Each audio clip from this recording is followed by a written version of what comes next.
जाओ आ जाओ, शोर नहीं करना। खाना खाओगे? शोर नहीं करना, ठीक है?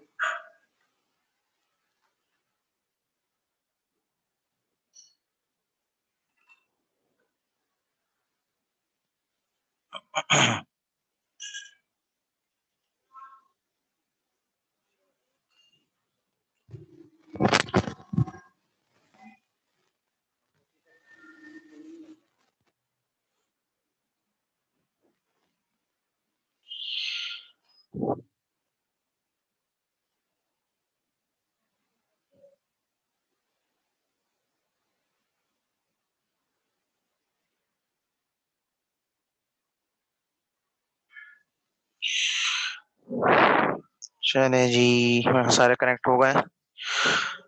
अच्छा जी, लास्ट सेशन जो हमारा जहाँ पे एंड किया था हमने अनइन्फॉर्म्ड सर्चेस के ऊपर एंड किया था, जिसमें हमने breadth first, depth first, iterative deepening और limit cost, depth limited uniform cost search को डिस्कस किया था। अब जो सर्चिंग का सेकंड और लास्ट पार्ट है वो इन्फॉर्म सर्चेस का है, ठीक है?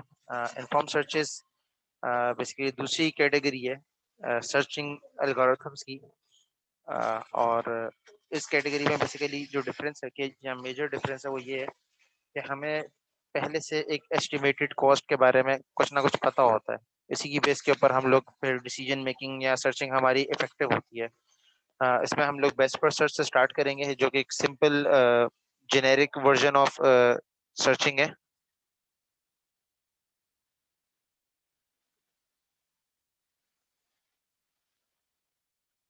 ठीक है, सैयद रजा, मैं देख लूंगा उसका, आपने जो लिखा है। अच्छा, तो बेस्ट फर्स्ट सर्च से स्टार्ट करेंगे। ए स्टार और आइटरेटिव डीपनिंग, ए स्टार को थोड़ा बहुत टच करने का मौका मिला तो टच करेंगे, ए स्टार तो एटलीस्ट पढ़ेंगे। आइटरेटिव डीपनिंग ए स्टार के बेसिकली आइटरेटिव डीपनिंग का ही एक वेरिएंट है, तो उसको देखेंगे। लोकल सर्च मेथड्स को शायद आज ना देख सकें, उसको हम लोग फिर आफ्टर मिड्स इंशाल्लाह डिस्कस करेंगे। और जेनेटिक एल्गोरिथम को भी आई होप कि हम मिड के बाद ही डिस्कस करने का हमें मौका मिलेगा, ठीक है? तो एक जस्ट शॉर्ट रिकैप के सर्च स्ट्रेटजीज जो हमने अभी तक पढ़ी हैं उनमें क्या डिफरेंस था, ठीक है? अनइन्फॉर्म्ड सर्चेस के अंदर हमें नॉलेज नहीं होती जो हमारा कॉस्ट होती है उसके बारे में, बस हमें गोल दिया हुआ होता है और हमारे पास एक स्ट्रेटजी होती है जिसको हम यूज करते हुए गोल को यूज फाइंड कर रहे होते हैं।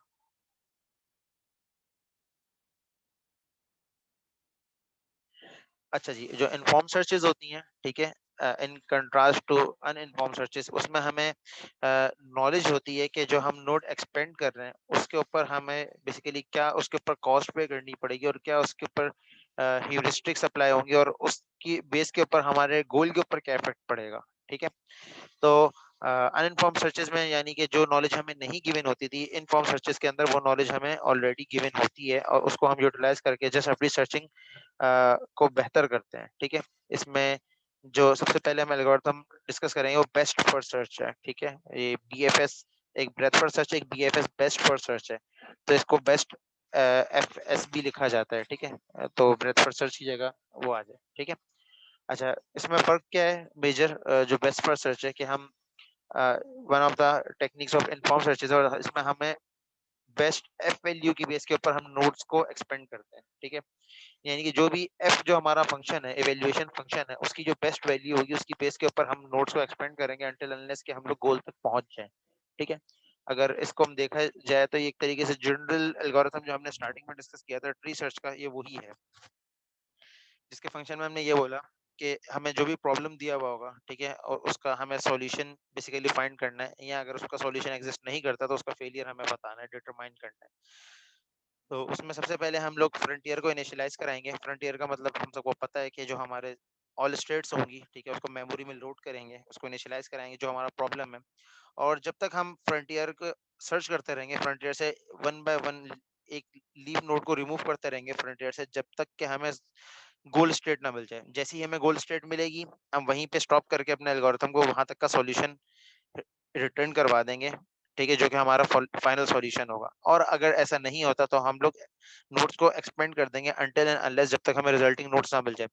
और ऐसा हो नहीं सकता कि हमें कोई ना कोई रिजल्ट या गोल स्टेट हो ना, मतलब एक ना एक तो कोई ना कोई स्टेट ऐसी होगी जो कि हमारे जो हमारा पूरा ट्री है जो हमारा नेटवर्क है उसके अंदर गोल स्टेट हो, ठीक है?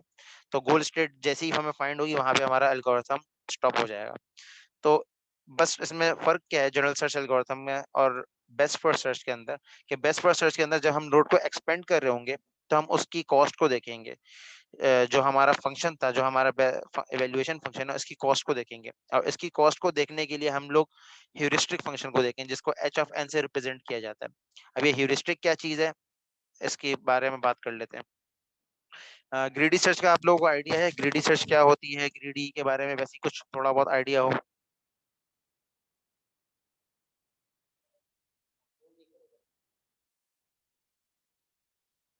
अच्छा जी, कोई मसला नहीं। ग्रीडी सर्च एल्गोरिथम्स जो होते हैं बेसिकली उनका नाम जैसे ग्रीडी है उसी से पता चलता है कि इनका बिहेवियर एक्सपेक्टेड क्या होगा, कि हम लोग बेसिकली ये देखते हैं कि जहाँ पे हमें मिनिमम कॉस्ट के अंदर या मिनिमम एस्टिमेटेड कॉस्ट के अंदर हम लोग अगर अपने गोल तक पहुँच सकते हैं, वहाँ हम उस पाथ को, उस वे को यूज़ करते हैं अपने गोल स्टेट तक पहुँचने के लिए, ठीक है? इसी को h ऑफ n से रिप्रेजेंट करते हैं, जिसको हम ह्यूरिस्टिक भी कह रहे हैं कि estimated path cost from root node to goal state, ठीक है? तो इसको ह्यूरिस्टिक भी कहा जाता है और एच ऑफ एन से इसकी रिप्रेजेंटेशन होती है। और जितने भी हमारे पाथ फाइंडिंग एल्गोरिथम है इनफॉर्म सर्चेस के, ठीक है, उसमें हम लोग जो हमें एस्टिमेटेड कॉस्ट दी होगी उसको माइंड में रखते हुए या उसको देखते हुए उसके कंट्रास्ट में हम लोग कॉस्ट को डिटरमाइन कर रहे होते हैं, ठीक है? तो नॉर्मली जो हमारी गोल स्टेट होती है उसकी ह्यूरिस्टिक कॉस्ट कुछ भी नहीं होती, यानी जब आप गोल स्टेट पे पहुंचे तो उससे आपको कहीं आगे एस्टिमेशन करनी ही नहीं है। तो इसलिए गोल स्टेट की जो एस्टिमेटेड कॉस्ट होती है या ह्यूरिस्टिक कॉस्ट होती है वो हमेशा जीरो होती है, इस चीज को याद रखिएगा, ठीक है? तो h of n of goal state is always equals to zero, ठीक है? बेस्ट फर्स्ट सर्च क्या करता है? बेस्ट फर्स्ट सर्च एल्गोरिथम ये ह्यूरिस्टिक कॉस्ट को यूज करता है for as a evaluation function, यानी कि f of n is equals to h of n, ठीक है? यानी जो हमारी एस्टिमेटेड पाथ कॉस्ट है वही हमारी इवैल्यूएशन फंक्शन की कॉस्ट बन जाती है और उसको हम यूज करते हुए, उसको हम यूटिलाइज करते हुए हम अपनी जो गोल स्टेट है उसको हम सर्च करते हैं, ठीक है? ग्रीडी जो इसीलिए कहा जा रहा है कि हम जो एस्टिमेटेड कॉस्ट्स हैं उनमें से जितनी भी हमारे पास पॉसिबल कॉस्ट है उनमें से जो मिनिमम है, ठीक है, उस मिनिमम एस्टिमेटेड कॉस्ट को हम यूज कर रहे हैं, ठीक है? इस वजह से ये जो सर्च है, ये सर्च मेथडोलॉजी है, ये ग्रीडी सर्च मेथडोलॉजी है, ठीक है? यहाँ तक क्लियर है?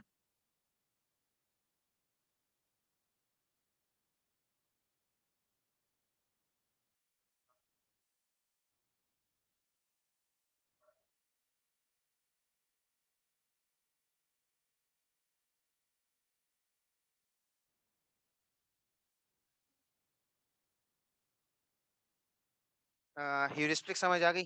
जो एस्टिमेटेड पाथ लेंथ वाली बात समझ आ गई अरसलान? हाँ, ग्रीडी की मैं बात रिपीट कर देता हूँ।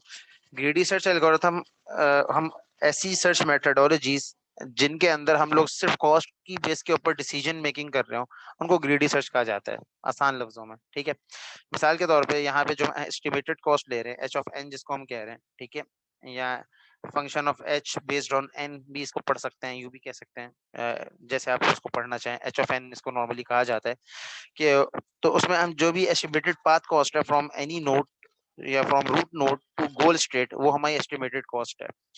तो बेस्ट फर्स्ट सर्च जो एल्गोरिथम है उसके अंदर हम लोग क्या कर रहे होते हैं, इस एस्टिमेटेड कॉस्ट को यूज करते हैं एज अ इवैल्यूएशन कॉस्ट या इवैल्यूएशन फंक्शन और उसकी बेस के ऊपर हम लोग सर्च फाइनल अपनी सर्च या हमारा जो रिजल्ट होता है उसको डिटरमाइन करते हैं। इसी को हम बेस्ट वैल्यू ऑफ एफ कह रहे हैं, ठीक है? ग्रीडी एक इस सेंस में कि इस सिनेरियो के अंदर जो हम कॉस्ट ले रहे हैं, एस्टिमेटेड कॉस्ट ले रहे हैं, हम उसको खाली देख रहे हैं, हम ये नहीं देख रहे कि हमें टाइम कितना लगेगा, हमें हमारी स्पेस कॉम्प्लेक्सिटी क्या होगी, हम लोग बस ये देख रहे हैं कि गोल तक पहुंचने की जो एस्टिमेटेड कॉस्ट हो वो सबसे कम हो। कह सकते हैं, या वो 55 रुपीज वाला किलोमीटर वाला हेलीकॉप्टर वाली बात भी हो सकती है। अच्छा जी, रूट फाइंडिंग प्रॉब्लम, ठीक है? Root finding problem for example अगर आपको रूट फाइंड करना हो एक जगह से दूसरी जगह तक जाने का, फॉर एग्जांपल कराची से आपको हैदराबाद जाना है तो कराची से हैदराबाद जाने के मल्टीपल रूट्स होंगे, ठीक है?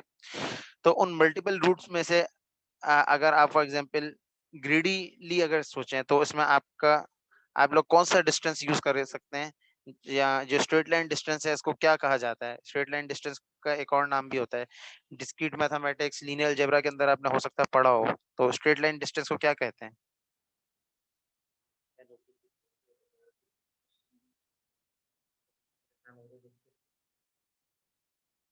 होता है वो ही आज हो जाता है, उसके बाद इसको चलाओ, मैं इस्तेमाल करता हूँ। स्ट्रेट लाइन डिस्टेंस जो होता है, ठीक है, जैसे इंटरमीडिएट में भी हम स्ट्रेट लाइन डिस्टेंस कैलकुलेट करते थे, एक लाइन दी हुई होती थी, उसके स्ट्रेट लाइन उसका डिस्टेंस फाइंड कर रहे होते थे by the help of line equation. तो स्ट्रेट लाइन डिस्टेंस का एक और नाम होता है, वो क्या नाम होता है मैं वो पूछना चाह रहा हूँ। लीनियर नहीं होता अरसलान, लीनियर के अलावा होता है, सोचो क्या होता है?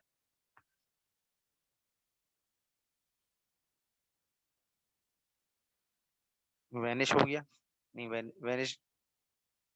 मैं ये कह रहा हूँ स्ट्रेट लाइन डिस्टेंस जो होता है उसका एक और नाम होता है, वो क्या होता है, बस ये बता दो, सिंपल। सबसे क्वेश्चन है, सिर्फ आपसे नहीं है, बाकी सबसे। डिस्प्लेसमेंट, डिस्प्लेसमेंट तो एक एक पॉइंट से दूसरे पॉइंट तक मूव करना है, उसके बीच में जो डिस्टेंस कवर हो रहा है उसको डिस्प्लेसमेंट कहते हैं। मैं तो बता ही दूंगा, पहले तुम लोग तो दिमाग चला लो थोड़ा सा। सब कुछ मैं बता दूंगा तो तुम लोग भी तो थोड़ा सा दिमाग चलाओ, जागते रहो, ताकि वरना सो जाओगे बैठे बैठे। फोन नहीं कर बोल दो, फिर आवाजें निकाल ले। स्ट्रेट लाइन डिस्टेंस को क्या कहते हैं? स्ट्रेट लाइन डिस्टेंस का एक और नाम है, उसको क्या कहते हैं, ये पूछ रहा हूँ मैं।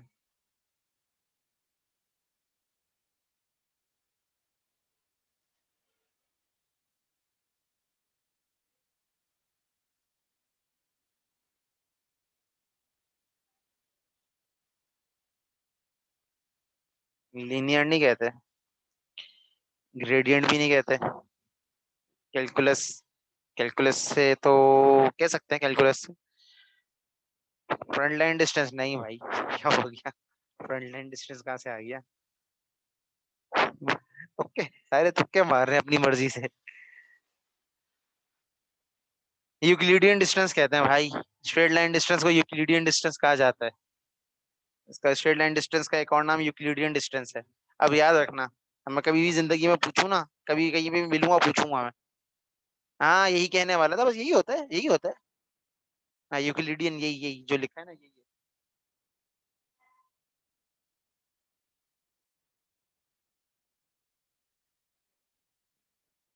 फर्स्ट टाइम सुना है? अच्छा, तुमने पहली दफा सुना होगा, लेकिन स्ट्रेट लाइन डिस्टेंस का एक और नाम यूक्लिडियन डिस्टेंस होता है, कि आप दो पॉइंट्स के बीच में बेसिकली जो डिस्टेंस ट्रेवल कर रहे होते हैं उसको आप यूक्लिडियन डिस्टेंस भी कहते हैं। ठीक है, खैर। तो अगर फॉर एग्जांपल अगर रूट फाइंड करना है आपको, तो उसके लिए एस्टिमेटेड पाथ कॉस्ट कैलकुलेट करने का सबसे आसान तरीका जो एस्टिमेटेड है वो ये है कि आप उसमें स्ट्रेट लाइन डिस्टेंस अप्लाई करें, और स्ट्रेट लाइन डिस्टेंस की बेस के ऊपर आप डिस्टेंस कैलकुलेट करके बता दें। डिस्क्रीट में पढ़ा था ना, अब याद आ गया यूक्लिडियन डिस्टेंस? हाँ, अब तो अब सबको याद आएगा, सबको याद आएगा, कोई मसला नहीं है। अच्छा जी, ह्यूरिस्टिक जिसको हम एच कह रहे हैं, ठीक है, अगर उसको थोड़ा सा और डिटेल में देखा जाए, तो ह्यूरिस्टिक, ह्यूरिस्टिक सॉल्यूशन जो होता है बेसिकली, वो आप हम लोग अप्लाई कब करते हैं, जब भी हम प्रॉब्लम सॉल्विंग कर रहे होते हैं, ठीक है, तो वहां पे हम ह्यूरिस्टिक्स को यूज करते हैं, और ह्यूरिस्टिक हमें बेसिकली हेल्प करती हैं टू डिटरमाइन गुड सॉल्यूशन और better solution in a reasonable time. ठीक है, यानी कि ह्यूरिस्टिक सॉल्यूशन लाजमी नहीं है कि आपको बेस्ट सॉल्यूशन प्रोवाइड करे, लेकिन आपको रीजनेबल टाइम के अंदर एक गुड सॉल्यूशन प्रोवाइड करने की गारंटी करता है। ठीक है, तो ह्यूरिस्टिक्स के बारे में ये एक पॉइंट याद रखिएगा। ठीक है, वैसे तो इसमें एक पेपर का रेफरेंस भी दिया हुआ है 1963 का, जिसमें ग्रीडी सर्च और वगैरह बात की है। तो heuristics are fast but in certain situation incomplete method for problem solving. ठीक है, तो इनकम्प्लीट, यहाँ पे इसका कहने का जो मकसद है, इसको अगर मैं ट्विस्ट कर दूं इसी डेफिनेशन को, तो ह्यूरिस्टिक्स आपको रीजनेबल सॉल्यूशन या गुड सॉल्यूशन प्रोवाइड करती है, लेकिन कभी कभार आपको वो अच्छा सॉल्यूशन कभी कभार नहीं भी प्रोवाइड करते। तो it depends on the scenario, कि हम किस सिनेरियो के लिए प्रॉब्लम को सॉल्व कर रहे हैं और कैसे उसको सॉल्व कर रहे हैं। ठीक है, तो ह्यूरिस्टिक एक एस्टिमेटेड कॉस्ट आपको प्रोवाइड करता है, और समटाइम्स वो बेस्ट कॉस्ट भी होती है, समटाइम्स, ठीक है, लेकिन नॉट ऑलवेज। ठीक है, ये चीज क्लियर है? यहाँ तक क्लियर है? यहाँ तक कोई प्रॉब्लम, कोई कंफ्यूजन, कोई माइंड में एक कोई चीज हो तो पूछ लें।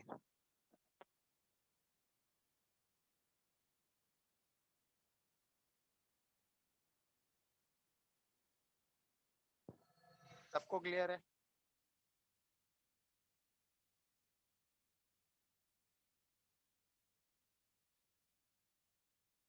चलें जी, गुड है, अच्छी बात है। अगर क्लियर है तो बहुत ही अच्छी बात है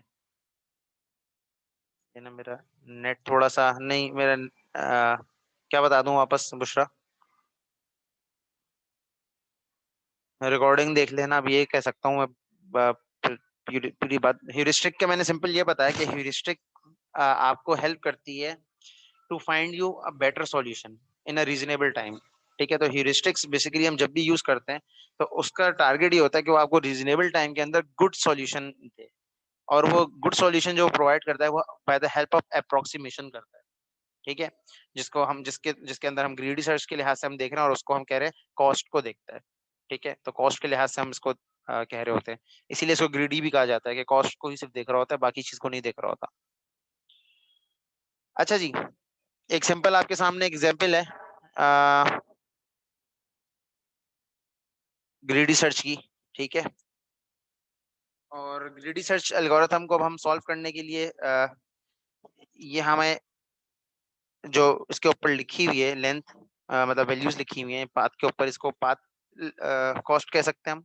ठीक है, और ये जो कॉस्ट राइट हैंड साइड पे लिखी हुई है सारी, ये ह्यूरिस्टिक कॉस्ट हैं। ठीक है, जिसको हम एच ऑफ एन कह रहे हैं। ठीक है, तो जब हम ग्रीडी सर्च अप्लाई करेंगे, ठीक है, इस नेटवर्क को एक दफा देख लें, इसका स्क्रीनशॉट लेना चाहें स्क्रीनशॉट ले लें। अब इस नेटवर्क को हम जब एक्सपेंड करेंगे, हमें अभी हम करंटली एरथ पे हैं, हमें जाना है बुखारेस्ट पे। ठीक है, ये पूरा मेरे पास नेटवर्क है। एरथ से जेरिंद है, और एडियो है, टिमसोरा है, सीबीयू है, रेमिनिको है, फिगेरस है, पीटीसी है, बुखारेस्ट है, एंड सो ऑन। ठीक है, और ये मेरे पास वो है। स्लाइड में अपलोड कर दूंगा इंशाल्लाह। ठीक है, आज नहीं कर सका तो परसों कर दूंगा, कल कर दूंगा, लेकिन कर दूंगा। बाकी स्लाइड्स में अपलोड कर चुका हूँ। ठीक है, उसी दिन कर दी थी मैंने लास्ट टाइम। अच्छा, तो इनिशियली जब हम स्टार्ट करेंगे, ठीक है, तो हम क्या करेंगे कि जब हम ग्रीडी सर्च अप्लाई कर रहे हैं, ठीक है, तो हम ग्रीडी सर्च एल्गोरिथम को जब हम अप्लाई करेंगे तो हम इसकी पाथ कॉस्ट से हमारा कंसर्न को छोड़ के हम इसकी ये जो कॉस्ट है हम इसको देख रहे होंगे। ठीक है, तो जहां पे भी हमारी ह्यूरिस्टिक एस्टिमेटेड कॉस्ट कम होगी, हम उस नोड उन नोड्स को एक्सपेंड करेंगे। ठीक है, जहां जहां हमारी ह्यूरिस्टिक कॉस्ट कम होती रहेगी उन नोड्स को हम एक्सपेंड करेंगे, बाकी नोड्स को हम एक्सपेंड नहीं करेंगे। ठीक है, और लेट्स से हम स्टार्ट करते हैं एरथ से। तो हम एरथ से कहाँ कहाँ जा सकते हैं? अगर हम इसको देखें तो हम जेरिन जा सकते हैं, सीबीयू जा सकते हैं, टिमोसोरा जा सकते हैं। अब इसके अकॉर्डिंगली यहाँ कॉस्ट देख लें। एरथ की अपनी जो एस्टिमेटेड है वो 366 है, और टिमिसोरा की जेरिन की है 379, और सीबीयू की है 253, और सीबीयू की देख ली हमने, और टिमिसोरा टिमिसोरा की है टी टी टी टी टिमिसोरा की है 329। ठीक है, तो ये हमारे पास कॉस्ट है। तो हमने जब इसको एक्सपेंड किया, ठीक है, तो हम देखेंगे कि मिनिमम कॉस्ट किसकी है। तो मिनिमम कॉस्ट सीबीयू की है, तो हम सीबीयू पे चले जाएंगे। ठीक है, सिंपल। देन जब हम सीबीयू को एक्सपेंड करेंगे, हम सीबीयू के बाद हम देखेंगे कि कॉस्ट किसकी मिनिमम है। इस तरीके से हम देखते रहेंगे कि जिस जिसकी कॉस्ट सबसे कम होगी हम उसको उस पाथ को लेते हुए अपने डेस्टिनेशन पे पहुंच जाएंगे। तो सीबीयू से हम फिगेरस गए, फिगेरस से हम लोग बुखारेस्ट पे आ गए, और अगेन बुखारेस्ट की कॉस्ट जीरो एस्टिमेटेड क्यों है? इसका रीजन क्या बताया था मैंने?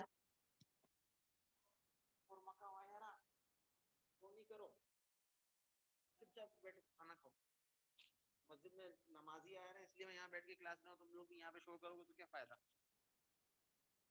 नहीं, एच ऑफ एन ये कहता है कि जो आपकी गोल स्टेट होती है उसकी ह्यूरिस्टिक कॉस्ट हमेशा जीरो होगी। मैंने ये बोला था, लोएस्ट लोएस्ट है। अरसलान, तुम ना नाश्ता वास्ता किया तुमने आज? ग्रीडी सर्च, तो ग्रीडी सर्च एल्गोरिथम जो हमने देखा, बाय द वे ये समझ आ गया, ये एक्सपेंशन समझ आ गई। इसलिए कहते हैं ज्यादा भी खाना नहीं चाहिए, तुमने ज्यादा खा लिया होगा इसलिए तुम्हारा दिमाग ज्यादा काम नहीं कर रहा। मिड्स के टॉपिक आज तक हम जहां तक पढ़ रहे हैं वो सारे मिड्स के टॉपिक हैं। ठीक है, आसान अल्फाज में। जो हमने फर्स्ट क्लास का लेक्चर लिया था और आज मैं जहां तक पढ़ाऊंगा ये सारा मिड का पार्ट है। मैं ये कह रहा हूँ जो हमने स्टार्ट जहां से किया था लेक्चर्स को, इंट्रोडक्शन ऑफ एआई से लेकर आज जहां तक हम लेक्चर कवर करेंगे वहां तक आपके मिड में आएगा। ठीक है, अब क्लियर है सोहेब, सोहेब अहमद?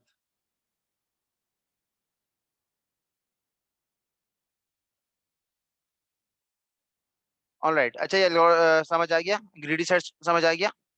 ग्रीडी सर्च में कोई प्रॉब्लम तो नहीं है किसी को?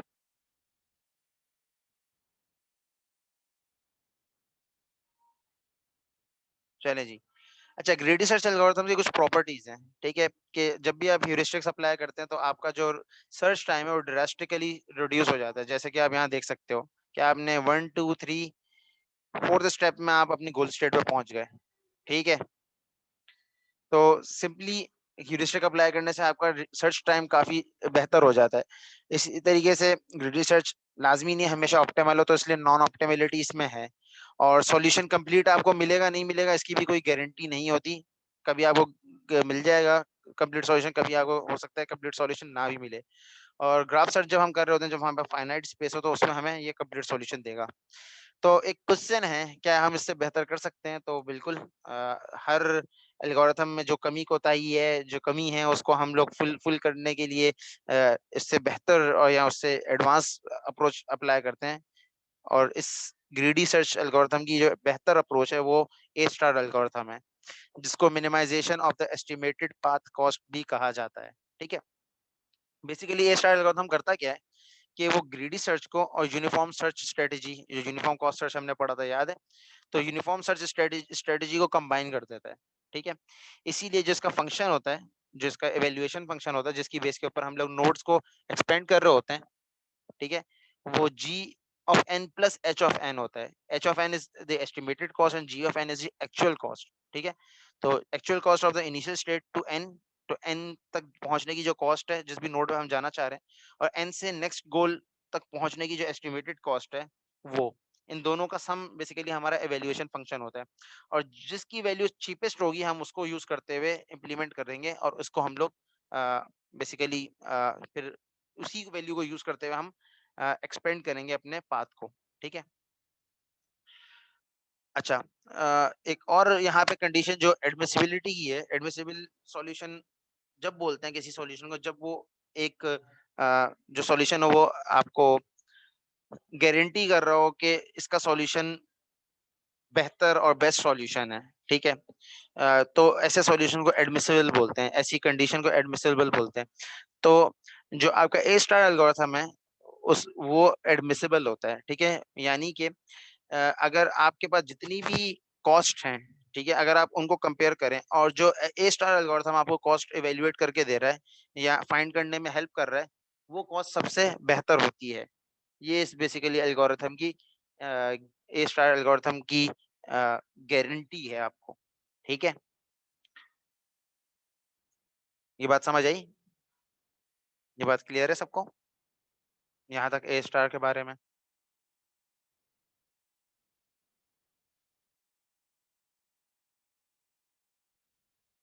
एडमिसिबल का मतलब ये है कि जो आपको सॉल्यूशन ए स्टार एल्गोरिथम दे रहा है वो बेस्ट सॉल्यूशन होगा उस सर्टेन नेटवर्क के लिए। ये इसको हम प्रूफ भी करेंगे इंशाल्लाह। हो सकता है आज करें, हो सकता है नेक्स्ट टाइम प्रूफ करें, लेकिन प्रूफ करेंगे इसको हम लोग। ठीक है, इसका एक प्रूफ भी है मैथमेटिकल, उसको भी प्रूफ करके चेक करेंगे कि आइदर ये कंडीशन जो ये कह रहा है ये है भी सच या नहीं है। तो उसके लिए सिंपल ये कंडीशन है कि जो कॉस्ट आपको ये एल्गोरिथम देगा, ठीक है, जो एच की, ठीक है, वो ऑलवेज लेस देन इक्वल होगी अ, जो भी एस्टिमेटेड एक्चुअल कॉस्ट होगी उससे। ठीक है, एच स्टार एन अगर एक्चुअल कॉस्ट है ऑप्टिमल पाथ की, ठीक है, एन टू गोल स्टेट, तो जो आपको एच बेसिकली है वो आपका हमेशा एडमिसिबल होगा अगर आप ए स्टार एल्गोरिथम अप्लाई कर रहे हैं। ठीक है, ये गारंटी करता है ये क्लियर है सबको?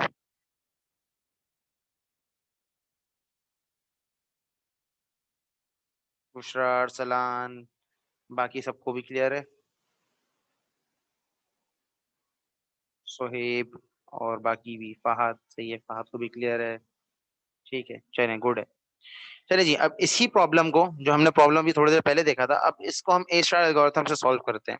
तो ए स्टार एल्गोरिथम क्या कह रहा है? ए स्टार एल्गोरिथम ये कह रहा है कि जस्ट इस ह्यूरिस्टिक कॉस्ट को नहीं देखेंगे हम। अब हम क्या करेंगे, अब इस ह्यूरिस्टिक कॉस्ट के साथ साथ हम इस एक्चुअल पाथ कॉस्ट को भी हम देखेंगे, जिसको हम जी ऑफ एन कह रहे हैं। तो ये जी ऑफ एन ये 75 है, और एच ऑफ एन बेसिकली ये वैल्यूज हैं जो हमें एक टेबल दिया हुआ है।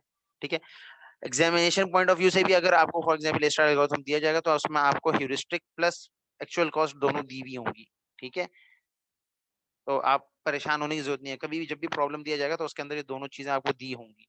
ठीक है, या आपको कुछ ना कोई कंडीशन दी हुई होगी जिससे आप उसकी कॉस्ट कैलकुलेट या इवेल्युएट कर सकते हैं। ठीक है, लेट्स से एरथ से आप बुखारेस्ट अगेन जा रहे हैं। ठीक है, तो अब नेटवर्क आपका कैसे एक्सपेंड होगा? इनिशियल स्टेट आपकी अगेन एरथ ही होगी, कि आप एरथ पे खुद स्टैंड करते हैं तो उसकी कोई एक्चुअल कॉस्ट आपको पे नहीं करनी, उसकी खाली आपको एस्टिमेटेड कॉस्ट पे करनी है, या ह्यूरिस्टिक कॉस्ट पे करनी है। ठीक है, जब एरथ को एक्सपेंड करते हैं तो उसके बाद सीबीयू है, टिमिसोरा है, जेरिंद है। तो तीनों की आप estimated cost plus actual cost, इन दोनों का सम करेंगे सबका। आपने तीनों का सम किया, एक सीबीयू का आया 393, टिमिसोरा का आया 447, जेरिंद का आया 449। तो मिनिमम कॉस्ट किसकी है? सीबीयू की। हम सीबीयू को एक्सपेंड करेंगे। सीबीयू को एक्सपेंड किया तो एरथ पे जा सकते हैं सीबीयू से हम वापस, क्योंकि बाई डायरेक्शनल है। फिर एरथ जा सकते हैं और एडिया जा सकते हैं, रिमिनी को जा सकते हैं। कॉस्ट सबकी कैलकुलेट करी, मिनिमम कॉस्ट 413 आ रही है रिमिनिको की। हम रिमिनिको चले जाएंगे, रिमिनिको एक्सपेंड किया, रिमिनिको से कैरोविया, कैरोविया, वा, पीटीसी और सीबीयू, तीनों की कॉस्ट कैलकुलेट करी। सीबीयू हमें वापस जाने की जरूरत नहीं है, तो हम इन दोनों कॉस्ट को, पीटीसी को और कैनोरा को देखेंगे। पीटीसी की मिनिमम है तो 417, तो पीटीसी को ओपन करेंगे, एक्सपेंड करेंगे, और पीटीसी को एक्सपेंड करने के बाद हमारा जो नेटवर्क होगा वो आ जाएगा बुखारेस्ट। तो बुखारेस्ट की मिनिमम कॉस्ट है, बुखारेस्ट पे चले जाएंगे, और आपका ऐसे नेटवर्क आपको मिल गया। तो ए स्टार एल्गोरिथम आपको गारंटी करता है कि जो सॉल्यूशन ए स्टार आपको देगा वो ऑप्टिमल सॉल्यूशंस जितने भी हैं उनमें से बेहतर होगा। ठीक है, तो ग्रीडी सर्च इस वाली सिर्फ एग्जांपल में अगर देखें तो ग्रीडी सर्च ने इस वाली एग्जांपल में ज्यादा बेहतर परफॉर्म किया था in comparison to A star. लेकिन अगर नेटवर्क थोड़ा सा चेंज हो जाए, कॉस्ट चेंज हो जाए, तो ग्रीडी सर्च का बिहेवियर कुछ और हो जाएगा, और ए स्टार का बिहेवियर समहाउ तकरीबन यही रहेगा, क्योंकि वो actual cost plus estimated cost को दोनों को बेसिकली ले रहा होता है। ए स्टार एल्गोरिथम सबको क्लियर है? कोई प्रॉब्लम, कोई क्यूरी, कुछ मसला है तो पूछ लें। मैं इसको जूम कर देता हूँ थोड़ा सा, अब नजर आ रहा है सोहेब? दोबारा दिखा देता हूँ मैं नेटवर्क क्या हुआ है, कहाँ से शुरू हुआ है। एरेथ से स्टार्ट किया, एरेथ को एक्सपेंड किया, सबकी कॉस्ट चेक करी, सीबीयू आई, सीबीयू की मिनिमम कॉस्ट आई, सीबीयू को एक्सपेंड किया। ठीक है, और इस तरीके से आगे। बस मैं क्लास खत्म कर रहा हूँ किरण, 1 मिनट बस दे दो मुझे। ठीक है, और इसी तरीके से रिमिनिको से हो गया, और एक्सपेंड करके फिगेरस, फिगेरस से पीटीसी, पीटीसी से आपको मिनिमम कॉस्ट मिल गई, आप वहां पे आके स्टॉप हो गए।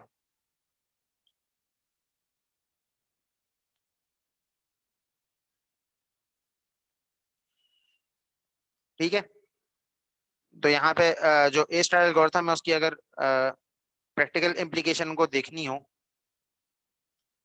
तो प्रैक्टिकल इम्प्लीकेशन इसकी जो हमें मिलती है सबसे ज्यादा, वो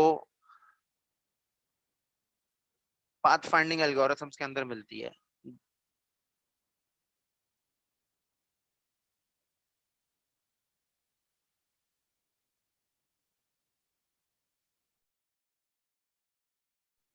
आज की क्लास हम लोग यहीं पे एंड करते हैं। बस एक चीज जो रह गई थी लास्ट, वो मैं दिखा दूं जल्दी से, और बस उस पे एंड करते हैं, क्योंकि बाकी स्टूडेंट की दूसरी क्लास भी स्टार्ट होने वाली होगी। तो पाथ फाइंडिंग के लिए हम लोग सबसे ज्यादा इसको यूज करते हैं। अच्छा, जल्दी से अटेंडेंस मुझे दे दें चैट पे, ताकि मैं अटेंडेंस सबकी मार्क हो जाए। ठीक है, किरण अगर आप छोड़ना चाहो, मुझे किरण आपका नाम याद है तो आप बेशक जल्दी से लीव कर सकती हो, मसला नहीं। आप क्लास अपनी मिस ना करो।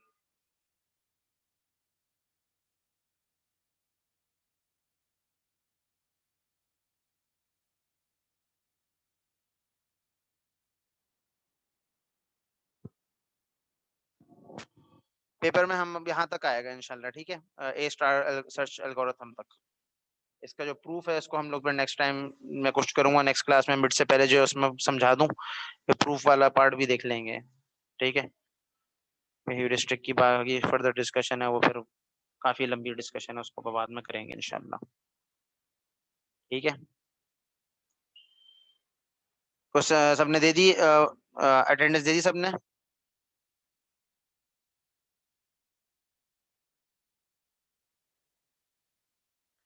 रिकॉर्डिंग और स्लाइड्स मैंने सारी अपलोड कर दी हैं, आज की रिकॉर्डिंग में इंशाल्लाह अपलोड कर दूंगा।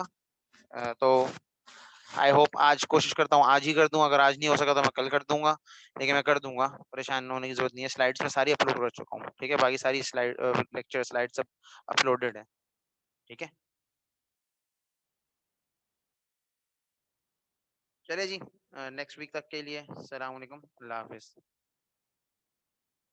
वो मुझे मैसेज आ गया था फहद